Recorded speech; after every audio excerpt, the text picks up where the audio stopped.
Hello everyone, আসসালামু আলাইকুম। আজকে আমরা আখের জমিতে এসেছি। আখের গাছগুলো অনেক লম্বা হয়ে গেছে, এজন্য পাতাগুলো ভেঙে দিয়ে নিষ্কর্ষে দেওয়া হচ্ছে। তো মনোয়ার, আমি যেটা বললাম কি কি করা হচ্ছে আজকে আখের জমিতে?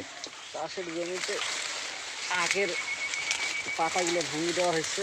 এই ভাঙি দেওয়া আখের পাতাগুলোতে উপকারিতা কি? কিছুটা মোটা হবে, লম্বা হবে, উদ্দি করবে না এবং শক্তি সঞ্চয় হবে, বাতাস বৃষ্টি থেকে রেহাই পাবে, সহজে পড়ে যাবে না। কে মহব্বত সাজি কিছু কয় না বে, আছেন না নাই বাড়ির? আসি হে।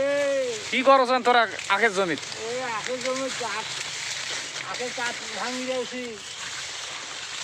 আখের পাত ভাঙি দিয়েছেন? হ্যাঁ, ও আচ্ছা আচ্ছা।